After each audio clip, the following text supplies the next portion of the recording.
I remember the exact sound. Metal hitting wood, hard, sharp, wrong. It was coming from my front door. And I knew that sound didn't belong in my house. Not on Christmas Eve, not from him. Because my son didn't come back for me. He came back with a plan. And something heavy in his hand. Oh, my name is Patricia Holloway. Most people call me Trish. I'm 58. I spent over 25 years working compliance for a logistics company in Atlanta. My job was simple in theory. Find the problems before they become disasters, spot patterns, document everything, stay calm when things get messy. Turns out, that skill set doesn't stay at the office. It follows you home, especially when the problem is your own family. For most of my adult life, Christmas had a pattern. Not a tradition, not something warm, just a pattern. Every year I waited, and every year my son found a reason I didn't quite fit. Marcus never said it outright.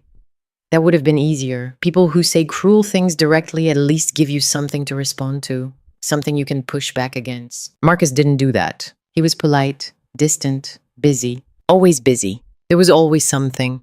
Work, friends, his wife's family, a full schedule, a last-minute change. We'll do something after the holidays, Mom. That line showed up every December like clockwork. At first, I believed it. I'd cook anyway, just in case. I'd keep my phone close. I'd tell myself he'd call, that plans would change. They never did. After a few years, you stop asking. But you don't stop noticing. You notice the photos, the ones you weren't in, the long table, the wine glasses, the people leaning in close like they belonged there, like they had always belonged there. And somewhere between the filtered lights and the smiling faces, you realize something quietly. You're not missed. You're just not included. Marcus built a life that didn't have space for me, and he did it without ever saying the words. That's what made it hard to explain to anyone else. There was no big fight, no dramatic fallout, no moment you could point to and say that's when it broke. It didn't break. It just shifted, slowly, quietly, until one day you're standing outside something that used to be yours and no one notices you're gone. The last Christmas I tried,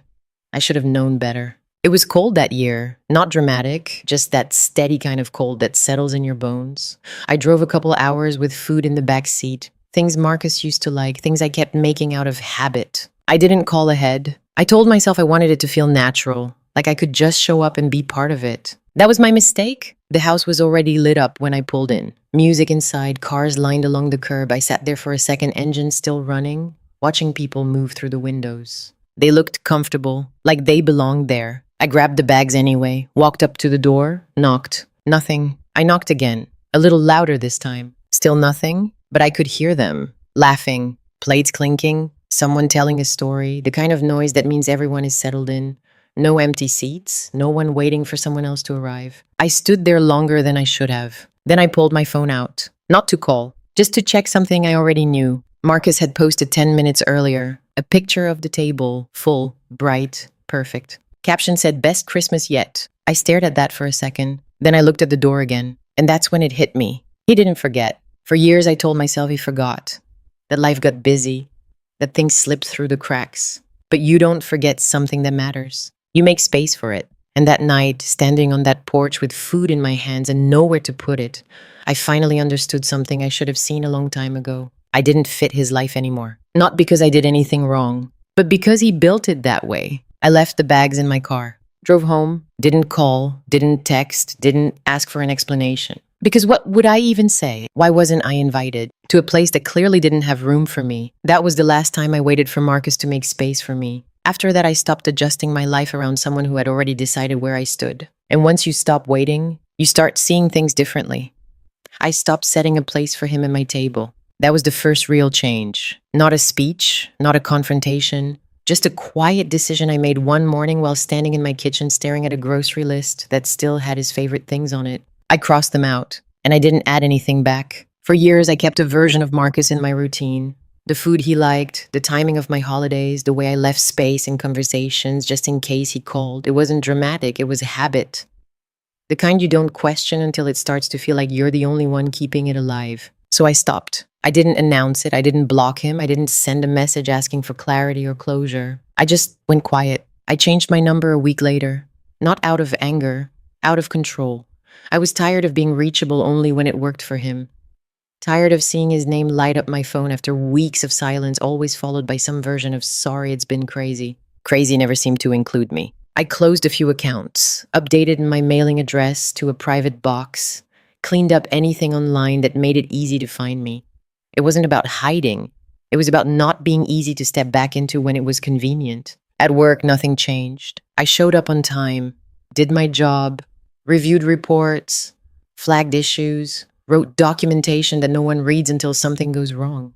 It was predictable, structured, safe, and for the first time in a long time, that felt like a relief. The idea of leaving Atlanta didn't come all at once. It started small. A listing I almost scrolled past. Stonebridge Manor, Asheville, North Carolina. The photos weren't flashy, no staged furniture, no bright filters, just a large old house sitting on a stretch of land that looked quiet, the kind of quiet that doesn't ask anything from you. Most people would have seen work, maintenance, distance. I saw space. I drove up the following weekend, didn't tell anyone, didn't make a plan out of it, just got in my car and went. The house was older than anything I had ever owned.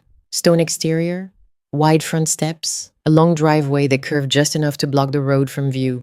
It sat inside a designated historic district, which meant rules, permits, oversight. Most buyers hate that. I didn't. I've spent decades watching what happens when ownership isn't clearly protected, when boundaries aren't documented, when people assume access because of proximity. That house came with layers, and I understood layers. I called Angela Price the next day. She's an estate attorney I had worked with before. Straightforward, no nonsense. The kind of person who doesn't over-explain but makes sure everything is done right the first time. I don't want this in my name directly, I told her. She didn't ask why. Then we'll structure it properly, she said. We set up a residential trust. Clean, legal, boring on paper, strong in practice. The title would sit under the trust, not me as an individual owner. It wasn't about secrecy. It was about separation. About making sure no one could casually step into something that belonged to me and treat it like shared space. I signed the final documents in late spring. By fall, the house was ready. Not perfect, not fully renovated, but livable, solid, mine. The first night I stayed there, I didn't turn on every light, just a few lamps, the kitchen, the living room, a small corner near the window where I could sit and hear the wind move through the trees without anything interrupting it. No phone buzzing, no plans I had to adjust, no waiting. I poured a glass of wine and sat down in a chair that didn't belong to anyone else. That was the part that got me. Not the size of the house, not the land, not even the fact that I could afford it after years of working and saving and making careful decisions. It was the silence. The kind that doesn't feel empty. The kind that feels chosen. For a moment, I actually laughed. Out loud, by myself. Because it felt unfamiliar in the best way. Safe isn't a word I used often when it came to family. But sitting there in that house, I realized something simple. No one could walk in without my permission. No one could rearrange my space, my time, my life, and expect me to adjust around it. I didn't have to make room anymore. That thought settled in slowly, not as anger, not as relief, just clarity. I started building a routine around that clarity. Groceries for one. Meals I actually wanted. Evenings without background noise just to fill space. I read more, slept better, stopped checking my phone out of habit. Weeks went by without hearing from Marcus. Then months. And for the first time, I didn't count them. I didn't measure time by his absence anymore. I measured it by how steady everything felt without it. That was the shift. Not loud, not dramatic, but real. And once that kind of peace settles in, it changes what you notice. It changes what you tolerate. And it changes how you see people who only reach for you when there's something in your life they suddenly recognize as valuable. The first time Marcus said anything about the house, it wasn't a question. It was a comment. How big is it? That was it? No, how are you? No, where have you been? Just that. I hadn't heard his voice in months, not since before I changed my number. He must have gotten it from somewhere.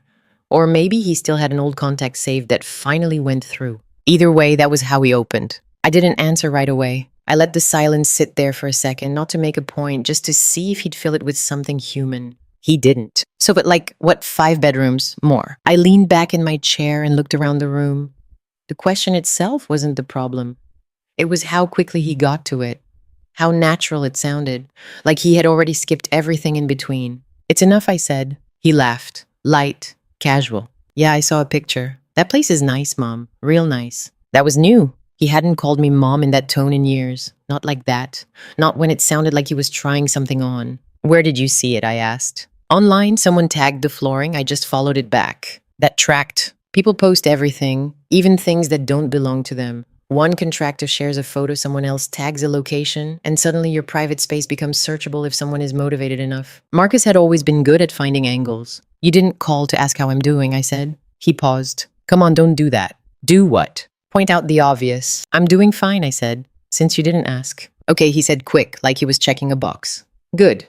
That's good. Another pause. Then he moved right back to it. So what are you doing with it? There it was. Not why I bought it.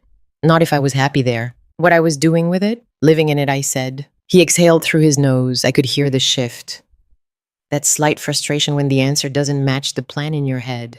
Yeah, but I mean, it's a lot of space, so you don't need all that. I didn't respond, because that sentence wasn't about space. It was about ownership. I've been working on something, he continued. Something big, seasonal stuff, high-end experiences. You know, people pay crazy money for that kind of thing now. I closed my eyes for a second. There it was. Not a question. A pitch. Marcus, I said, what are you asking me? I'm not asking, he said quickly. I'm just saying it could be useful for both of us. For both of us. That phrase landed exactly how it was supposed to. Like we were partners in something I had never agreed to. I didn't buy that house for business, I said. You don't have to run it, he replied. I can handle everything. Set up bookings, marketing. You wouldn't even have to deal with it. I almost smiled at that, because I knew exactly what you wouldn't have to deal with it meant. It meant I wouldn't have control. It meant I would be the name on something he was already imagining as his. I'm not interested, I said. Another pause, longer this time. Then the tone changed. Not angry, not yet, just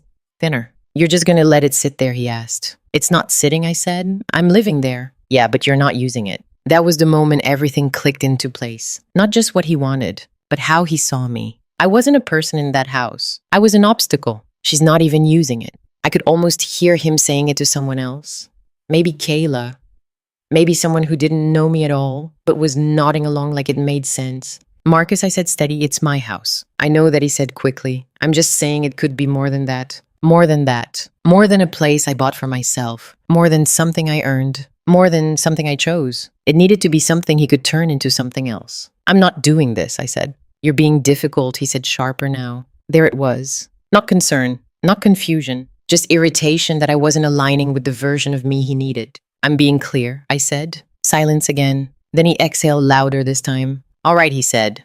Fine, we'll talk about it later. Later. That word again. Always later. Only now it didn't mean what it used to. Before it meant delay. Now it sounded like planning. We ended the call without anything resolved. No argument, no closure. Just that same quiet space between what was said and what was meant. I set my phone down and sat there for a minute. Not upset. Not surprised. Just aware. Because that conversation wasn't random. It wasn't curiosity. It was reconnaissance. He had seen something. Measured it, and started figuring out how it could fit into his world. The part that stayed with me wasn't what he asked. It was what he didn't. He didn't ask if I was happy. He didn't ask if I felt safe. He didn't ask if I wanted him there. And that told me everything I needed to know about what was coming. Not because I could predict the details, but because I understood the pattern. People don't reach out like that unless they've already decided what they want. And once someone decides something belongs in their life, they don't always wait to be invited. Sometimes they just show up. And when they do, it's rarely about reconnecting. It's about access. I kept the lights off when I heard the engines. It was late afternoon, the kind of gray winter light that makes everything look flat and quiet. No reason for anyone to be on that road unless they meant to be. I moved toward the front window and stopped just short of the glass. 2 vehicles, 1 SUV, 1 pickup, and behind them a van I didn't recognize. That was the first signal this wasn't a visit. People who come to visit don't bring extra vehicles. I stepped outside and walked down the path toward the gate.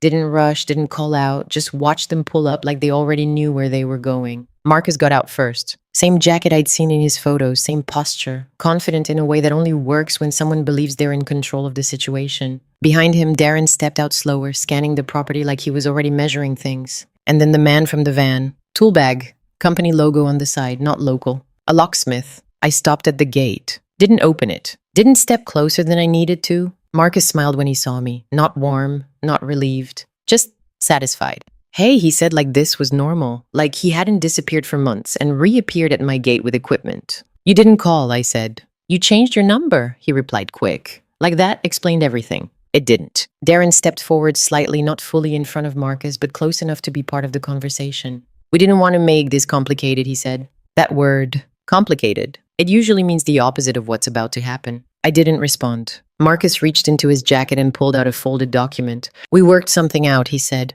just to make things easier. He held it up toward me through the bars. I didn't take it. Read it, he added. I can see it from here, I said. And I could. It was formatted clean, structured like a residential agreement, language about shared use, temporary occupancy, access rights, holiday accommodations, and at the bottom, a signature that looked like mine, close enough to make someone hesitate, not close enough to hold up under real scrutiny. This is fake, I said. Marcus shook his head like I was missing something obvious. It's just paperwork, Mom. It's not a big deal. Not a big deal. I looked past him at the van, at the man shifting his weight, clearly waiting for direction. You brought a locksmith, I said. Marcus didn't deny it.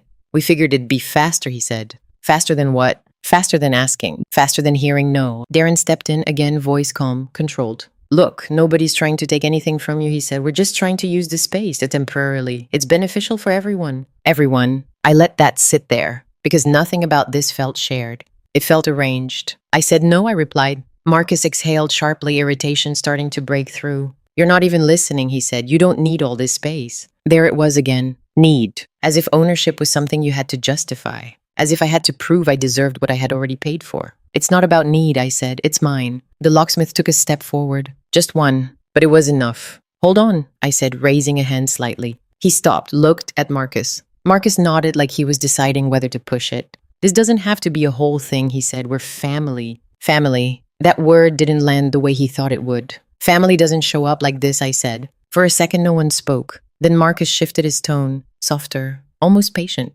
Mom, you've been isolating, he said. We've been worried about you. I almost laughed. Not because it was funny, because it was familiar. That angle, concern as leverage, narrative as control. You haven't been worried about me, I said. You've been busy. Darren cleared his throat, stepping closer to Marcus now. We're not here to argue, he said. We're here to move forward. Move forward.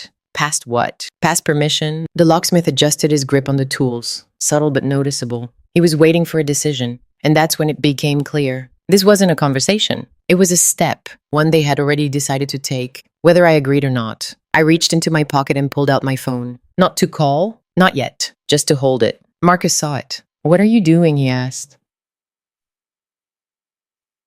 Documenting, I said. His smile faded just a little. You don't need to do that. I do, I replied. Because this wasn't about convincing them anymore. It was about recording what they were willing to do when they thought no one was watching. The locksmith shifted again. Darren looked at Marcus. Marcus looked at the gate, then back at me. And in that moment, I could see it. That calculation, the one where someone decides whether to stop or keep going and deal with the consequences later. He stepped back slightly and gestured toward the van. Give us a second, he said. They moved a few feet away just out of clear earshot, but not far enough to hide what they were doing. Darren leaned in, speaking low. Marcus shook his head once, sharp, then again, more controlled. When they turned back toward me, the tone had changed. Not aggressive, not yet, but something had shifted, something that didn't feel like negotiation anymore. And the locksmith didn't leave. He stayed right where he was, tools still in hand, waiting. I didn't sleep that night. Not because I was afraid, because I was alert. There's a difference. Fear makes you freeze. Alertness makes you notice things. And once you start noticing, you don't stop. I sat at the kitchen table with my laptop open, a notepad next to it, and my phone face down. I wrote down everything I could remember from that afternoon. Exact words, timing, who stood where, what was said first, what wasn't said at all. It's what I've done my entire career. You don't argue with a problem. You document it. Around midnight, my phone lit up. Unknown number? I let it ring once, twice. Then I answered. Miss Holloway, a woman said, "This is Blue Ridge Electric. We received a request to update service access on your property and just needed verbal confirmation." I sat up straighter. I didn't request anything, I said. There was a pause on her end. Okay, we have a Marcus Holloway listed here with partial account verification. He provided. That's not authorized, I cut in. Do not make any changes. Another pause, longer this time. Understood, she said carefully. We'll flag the account. I thanked her and hung up. Then I wrote it down. Time, name of company, what she said, what he tried. It didn't surprise me. It confirmed something. This wasn't about one visit. This was a process. I checked my email next. 3 new messages, all automated. One from a vendor platform confirming a seasonal event inquiry submitted under my address. One from a catering service asking for follow-up details. And one from a local permit office acknowledging receipt of a preliminary request file under a variation of my name that was just wrong enough to slip through initial filters. I stared at the screen for a second. Then I took screenshots, saved everything, organized it into a folder, because now it wasn't just behavior, it was pattern. By morning, the situation had moved beyond my property. It was out there, public. A cousin I hadn't spoken to in years sent me a message. You okay? No context. Just that. I asked why. She sent me a screenshot. Facebook. Kayla's page. A post from the night before. We're really worried about Marcus's mom. She's been isolating herself, not answering calls and acting really out of character, praying she gets the help she needs. The comments were already building. Concern, sympathy, speculation. People who didn't know me filling in blanks they didn't understand. I didn't feel angry reading it. I felt familiar. Because this wasn't new. Not the tactic, just the scale. You create a story first, then you act inside it. That way, when someone questions what you're doing, you already have an answer ready. She's not well. She's confused. She's pushing us away. It reframes everything. Suddenly showing up uninvited becomes concern. Pushing boundaries becomes intervention. Breaking rules becomes helping. I didn't respond to the posts. I didn't comment. I didn't message anyone. I took a screenshot, added it to the folder. Around 10, my phone rang again. Angela, I've reviewed what you sent, she said. No small talk. This isn't a misunderstanding. I didn't think it was. They're creating a paper trail, she continued. Access attempts, vendor inquiries, informal agreements. It's sloppy, but it's intentional. I know. Have they been back? Not yet. Good, she said. Because if they escalate, we want it documented cleanly. That word again, cleanly. Not emotionally, not reactively, cleanly. I want you to keep recording everything she said, and I'm going to start preparing a formal response in case this moves further. In case I asked. She paused. They've already crossed lines, she said.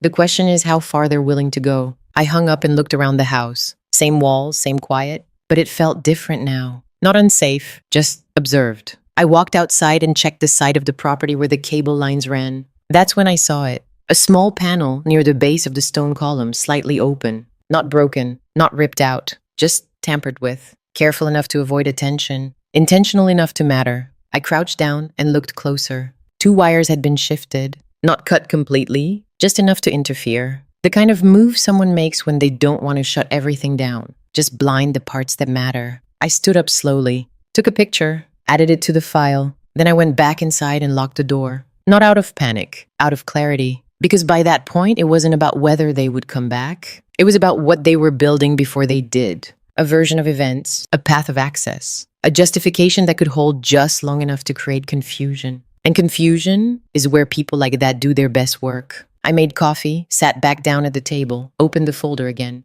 Everything lined up. The call, the emails, the post, the panel, each piece small on its own. But together, they told a story, not the one they were trying to sell, the real one. And once you can see the real story clearly, you stop reacting to what people say and start preparing for what they're going to do.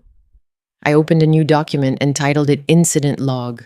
That's when the line moved. Not outside, not between me and them. Inside. Because until that moment, part of me was still reacting like a mother, trying to make sense of behavior that didn't make sense, hoping there was something I could say that would pull this back into something normal. There wasn't. So I stopped trying. I wrote the date, the time, every detail from the day they showed up at the gate, who stood where, what Marcus said, what Darren didn't say, the locksmith's name on the van, the tone, the pauses. Then I added the call from the utility company, the vendor emails, the Facebook post, the panel by the stone column, each entry clean, factual, no emotion, no interpretation. Just record. That's how you build something that holds up. Not a story, a structure. I worked through the afternoon without stopping, cross-referencing timestamps, saving copies to a separate drive, printing a hard version, because systems fail, files get lost.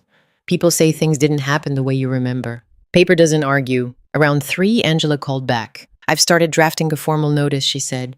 It'll establish that they have no legal access, no occupancy rights, and no authority to act on your behalf. Will it stop them? I asked. She didn't answer right away. It depends on what they think they can get away with, she said. That was honest. They're testing boundaries, she continued. Right now, they're working in gray areas. If they cross into something more direct, the response becomes clearer. Clearer for who? I already knew. For law enforcement, she added. I leaned back in my chair. They already showed up with a locksmith. And they didn't force entry, she said. That matters. So that's where the line was. Not intent, action. I looked down at my notes again. They're setting something up, I said. This isn't random. I agree, she replied. Which is why we don't interrupt it too early. I didn't like that answer, but I understood it. You're saying let them move, I said. I'm saying let them define their position clearly, she said. Right now, they're still pretending this is a misunderstanding. If they escalate, that pretense disappears. And once it disappears, it becomes something else, something you can act on. I ended the call and sat there for a minute. Then I picked up my phone and opened the credit monitoring app, locked everything down. Credit freeze, fraud alerts, account access restrictions. Marcus had enough of my information to try things. That didn't mean I had to make it easy. Next, I called the utility company back, asked for a supervisor, explained the situation without over-explaining. I want a note on the account, I said. No changes without direct verification from me in person or through my attorney. Understood, the woman said. We'll require additional authentication going forward. Good. One less opening. I made 2 more calls after that. One to the local permit office, one to a small contractor I had met during the inspection phase of the house. Not for help, for information. What happens if someone tries to run events out of a property like this without approval, I asked. The answer was exactly what I expected. Fines, violations, immediate shutdown if reported. And documentation matters. It always does. By the time the sun started to drop, I had something I didn't have the day before. Not control. Clarity. I knew what they were doing. I knew how they were doing it. And more importantly, I knew what it would look like if they went further. I walked through the house once before dark, checked every lock, every window, every entry point. Not out of fear, out of routine. Then I turned off most of the lights, left a few on in the back rooms. From the outside, the house would look quiet, not empty, just still. I stood by the front window for a moment and looked down the driveway. Nothing there, no cars, no movement. Just a long stretch of gravel and the tree line beyond it. But the absence didn't mean anything. Not anymore. Because this wasn't about whether they would come back. It was about how and when and what they thought they were walking into when they did. I went back to the table and added 1 more line to the document. Prepared for re-entry attempt. No date, no time, just the acknowledgement. Because at that point I wasn't waiting. I was positioning, and there's a difference between someone hoping a situation resolves itself and someone making sure it doesn't happen on anyone else's terms. I pulled the curtains just enough to make the house look closed. Not abandoned, not boarded up, just quiet. That matters. Empty invites action. Quiet makes people second guess. I wanted them somewhere in between. Inside, I kept things simple. Lamps on in a few corners. Nothing bright. No music. No movement near the front windows. From the driveway, it would look like someone who preferred privacy, which was true, just not the whole truth. By late afternoon, the first car arrived. Harold Whitmore. Early 70s. Local preservation board. The kind of man who notices details without needing to be told what to look for. He stepped inside, glanced around once, and nodded. Solid bones, he said. That's what I was told, I replied. He smiled slightly. Didn't ask anything else. He didn't need to. 2 more people came shortly after. A zoning officer named Rachel Kim. Straightforward, efficient, didn't waste time on small talk. And a contractor, Caleb Dunn. Retired, but still sharp. He'd walked this house with me during the inspection months ago. Knew what original work looked like. Knew what damage looked like too. None of them were here for a party. No one was dressed for it. No decorations beyond what I had already put up for myself. A tree in the corner, a few lights. Enough to say it was Christmas without trying to prove anything. We sat in the living room, talked about restoration guidelines, permits, what you could change and what you couldn't. Real conversations, the kind that hold up if anyone asks later. Around 6 June, Mercer arrived. Local reporter, small paper, careful with what she writes, even more careful with what she chooses not to. I'm here as a neighbor, she said when she walked in. Of course, I replied. We both understood the line. No cameras out, no obvious recording, just presence. Angela didn't come in person, but she was on call. And that mattered more. I checked my phone once. No messages, no missed calls, nothing from Marcus. That didn't surprise me. People like him don't announce moves like this. They show up. Outside, the light was already fading. The kind of early winter dark that settles in before you're ready for it. I walked down the hallway and flipped off the main front light. From the road, the house would now look even quieter. Harold glanced toward the window. You expecting someone? He asked. Possibly, I said. He nodded once. Didn't press. Rachel checked the time. If anything happens, she said calmly, we just observe. That's all I need, I replied. Caleb stood near the side window, looking out toward the driveway. He had that posture, The kind that says he's seen enough jobs go wrong to know when one is about to. You've got good lines of sight, he said. I made sure of it. That was the truth. Every person in that room had a reason to be there that made sense on paper. No one was hidden. No one was pretending to be something they weren't. That's what makes it whole. Not a setup. A situation. By 7, the house had settled into a rhythm. Low voices, occasional movement, the sound of someone setting a glass down on a wooden table. Normal. Controlled. And then my phone buzzed. Short vibration. I didn't look at it right away. I already knew what it was. The sensor on the outer drive. Movement. I picked it up and checked. 2 vehicles. No headlights. Rolling slow. I didn't announce it. Didn't need to. The shift in the room happened on its own. Subtle. Conversation stopped mid-sentence. Chairs adjusted slightly. No panic. Just attention. Caleb moved a step closer to the window. Harold set his glass down carefully. Rachel stood, not quickly, just ready. June stayed where she was, but her focus sharpened. I walked toward the front hall. Not rushed. Just steady. Through the side glass, I could see the shapes of the vehicles as they came to a stop. 1 SUV. 1 truck. Same as before. This time, no hesitation. Doors opened almost immediately. Marcus stepped out first. Of course he did. Different jacket, same posture. Behind him, Darren climbed out of the truck, already looking toward the house like he was confirming something. No locksmith this time. Not the kind you call for permission. The kind of tools they had now didn't need introductions. I stepped just out of direct view, not hiding, just not announcing myself yet. Outside, Marcus walked up toward the front steps. No knocking, no calling out. Just a quick glance back at Darren. A signal. Darren nodded once. That was all it took. Caleb's voice came low from behind me. That's not a visit, he said. No one disagreed. Marcus reached into the back of the truck and pulled something out. Long metal. I didn't need to see it clearly. I already knew. He walked up the steps like he'd done it 100 times. Like the door in front of him wasn't a boundary. Just an obstacle. Inside, no one moved to stop him. No one rushed forward. Because at that point, the only thing that mattered was letting him decide what kind of line he was about to cross. I didn't move when the first strike hit the door. The sound carried through the house. Sharp, final, not a test, not a warning. A decision. Wood doesn't make that sound unless someone means it. The second hit came faster, harder, less controlled. Marcus wasn't knocking. He was committing. From where I stood just off the foyer, I could see the frame shift slightly with the impact. Old wood reinforced but not built for someone swinging metal at it. Caleb stepped forward just enough to get a better angle. That's forced entry, he said quietly. No one corrected him, because that's exactly what it was. Outside, Darren said something low, probably instructions.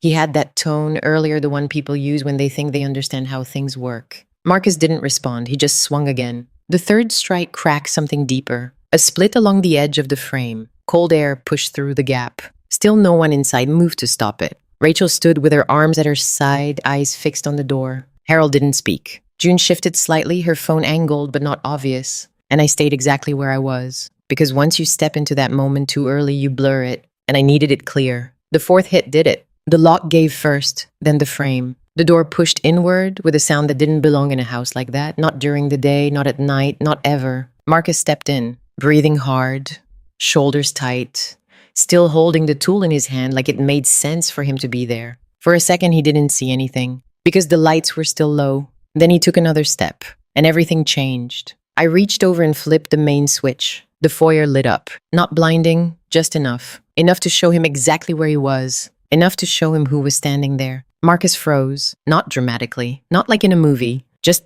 stopped. Because the space he thought was empty wasn't. Caleb moved slightly into clearer view. Rachel stood to the side, posture steady. Harold behind her, expression unreadable. June lifted her phone without saying a word. And I stepped forward into the light. Not fast, not aggressive, just present. Marcus blinked once like he was trying to reset what he was seeing. Mom? I didn't answer. Behind him, Darren stepped into the doorway and stopped as well. His eyes moved faster than Marcus's. He saw everything. The people, the positions, the lack of panic. And that's when his face changed. Not fear, recognition, because he understood what Marcus didn't yet. This wasn't confusion. This was documentation. Marcus looked back at him, then at me, then at the room, trying to place himself inside it, trying to find a version of this where he still had control. You, he started, then stopped. Because there wasn't a sentence that made this normal. You broke my door, I said. Calm, flat, no emotion in it. Just fact. Marcus glanced back at the frame, the split wood, the lock hanging loose, then back at me. You didn't answer, he said.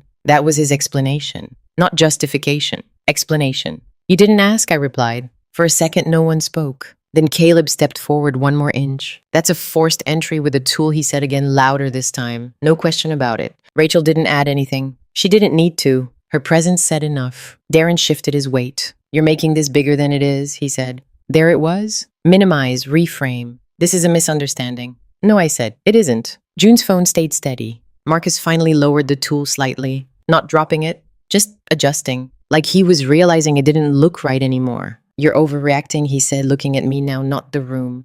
We were just trying to use my property, I said. He stopped, because that was the right word. Use, not share, not visit. Use. We had an agreement, Darren added, stepping in again. I looked at him. Show me where I agreed, I said. He didn't move, because there was nothing to show that would hold up here. Not in this room, not with these people, not after that door. A set of headlights swept across the front window. Then another. Marcus didn't notice. Darren did. His head turned slightly toward the driveway, then back to me, then to the room again. He recalculated. Fast. Marcus, he said, lower now. But Marcus was still trying to recover something, still trying to reshape the moment. You set this up, he said. It wasn't a question. It was an accusation. No, I said, I let you decide. That landed because it was true. Every step, every move, every choice, his. The sound outside got closer. Doors opening. Footsteps on gravel. Now Marcus heard it. His shoulders tightened. The tool in his hand suddenly looked heavier, less useful. He looked back at Darren, then at the broken door, then at me again. And for the first time since he stepped inside, he didn't look certain. What stays with me after a story like this isn't the moment the door breaks. It's everything that led up to it. Because if you only focus on the break-in, you miss the real story. You miss the years of silence, the slow shift, the quiet decisions that built that moment. And that's what makes this more than just another dramatic situation. This is one of those family stories that forces you to ask a hard question. At what point does love turn into access? And when does access become entitlement? Trish didn't wake up one day and decide to cut her son off. She didn't go looking for conflict. She didn't create distance out of anger. She adjusted, little by little. She made space, then realized she was the only one doing it. That's something a lot of people watching this will recognize, because not every broken relationship comes with a loud ending. Most of them fade out quietly. One missed call, one ignored invitation, one holiday where you're not included. Until one day you stop asking. And that's where the real lesson begins. Because what Trish did next wasn't revenge. It was correction. She didn't chase her son for answers. She didn't demand an apology.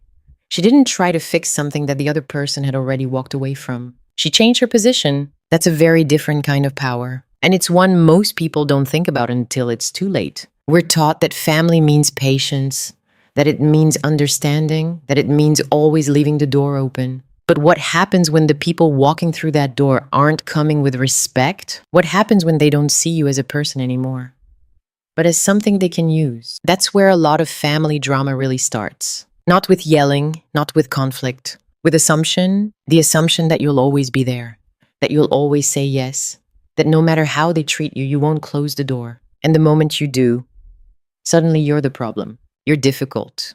You're distant. You've changed. That's the narrative shift you saw in this story. The moment Trish stopped being available, the story about her changed. She wasn't busy anymore. She was isolating. She wasn't independent. She was unstable. That's not a coincidence. That's strategy. And it's one of the most important things to understand if you've ever been in a situation like this. People don't just react to your boundaries. They rewrite them. They turn your decisions into something that justifies their behavior. That's why arguing rarely works. Because you're not debating facts. You're competing with a story that was already told before you had a chance to speak. So what do you do instead? You do exactly what Trish did. You stop trying to control how they see you, and you start controlling what they can actually do. That's the difference between emotional reaction and real protection. She didn't fight on social media. She didn't call people to explain her side. She didn't try to win the narrative. She built evidence. She created structure. She made sure that when things escalated, there would be no confusion about what happened.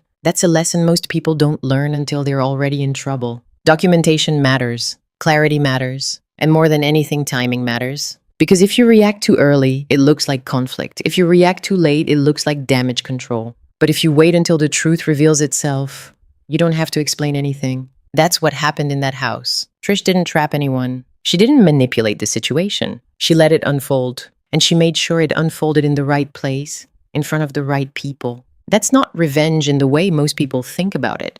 There was no screaming, no dramatic confrontation, no emotional breakdown. Just a line, a clear one, and consequences that followed. That's what real-life revenge stories actually look like. Not chaos, precision. And that's what makes them powerful. Now here's the part most people don't talk about. Even when you do everything right, it still costs something. Because closing the door on family doesn't feel like winning. It feels like accepting something you didn't want to be true. That your relationship wasn't built on what you thought it was. That the person you cared about doesn't see you the same way. That's hard. And there's no version of this where that part feels good. But there is a version where it feels clear, where you stop questioning yourself, where you stop wondering if you should have tried harder, where you stop leaving space for someone who only shows up when there's something to take. And that's where the real shift happens. You stop measuring your worth by who includes you, and you start measuring it by what you allow. That's the takeaway. Not just from this story, but from a lot of situations people quietly deal with every day. If someone only remembers you when you have something they need, that's not connection. That's timing. If someone calls you difficult the moment you say no, that's not misunderstanding. That's exposure. And if someone crosses a line and expects you to step back so they don't have to, that's not family. That's control. You don't fix that by explaining yourself better. You fix that by deciding where the line is and holding it. That's what Trish did. She didn't raise her voice. She didn't argue. She just stopped opening the door. And when that door finally broke, the truth walked in with it. If this story hit you in a way that felt familiar, you're not alone. There are a lot of people out there dealing with situations that look normal on the outside, but feel completely different on the inside. That's why we tell these kinds of stories. Not just for the moment where everything turns, but for everything leading up to it. So if you want more real grounded stories like this, stories that don't just show the drama but the decision behind it, make sure you subscribe. Because the truth is the most powerful family stories aren't the loudest ones. They're the ones where someone finally decides they've had enough and chooses something different. You'll find more of those here.